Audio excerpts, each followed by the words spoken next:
let's set the rules for this Pokemon Red Nuzlocke. I've thought through it and I've made some rule changes to the regular Nuzlocke rules. So let's go over them.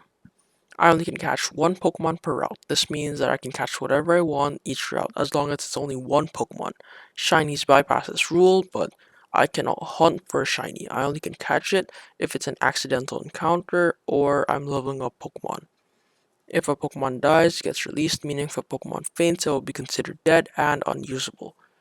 Raid dens are allowed, and I'm not allowed to use items in battle. In addition, there are a lot of extra rules that Pokemon Red added. First one is AI is much smarter, so don't even think about outsmarting them. Second, you can't overlevel above the next gym's highest leveled Pokemon. For example, if I haven't beaten Brock, and Brock's highest level Pokemon is a level 16 Onix, I cannot go to level 17. OU clauses such as sleep clause exist, allowing you to only put one Pokemon to sleep at a time, and evasion clause disabling the ability to lower accuracy, raise, and lower evasion. After nicknaming myself Tax Fraud and a rival the IRS, I went on my merry way.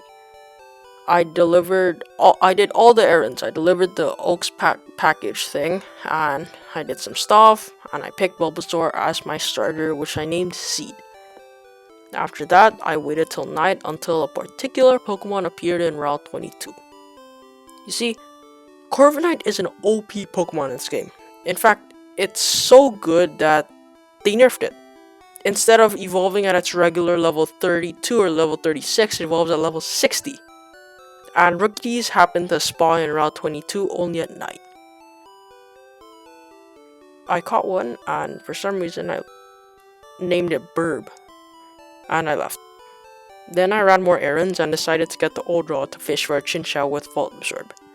I hoped that the first one I caught had Volt Absorb, and it turned out that it did have Volt Absorb, and I named him Keys for whatever reason.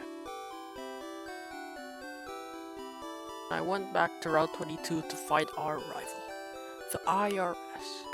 He led with Starly, which, I was a bit afraid of, but I led with Chinchou, and I used Electro Ball on his Starly, which ended up OHKOing him. Bubble on his Charmander, which luckily landed a critical hit and sealed the deal. I have beaten my first rival battle. Yay! Then I grinded for what felt like days to catch a Kricketot. And I finally got one after a while. You see, Kricketune in this game has been buffed. It has increased stats. And it has access to Rock Tomb at level 12. It evolves really early, so it has great stats. And a move that happened to be super effective against all of Falkner's Pokemon. The man who ended 6 of my previous runs. And Kricketune has Technician, which boosts moves with base power of 60 or less by 1.5. Rock Tomb happens to be a 60 base power, meaning that it is technically a 90 base power move, so super effective against all of Falkner's Pokemon. Even with this, I was really scared.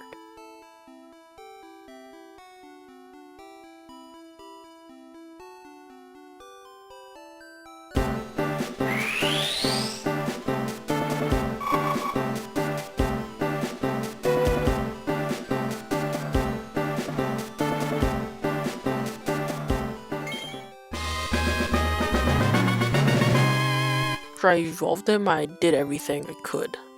Then I figured I was ready to fight the one guy who ruined it all.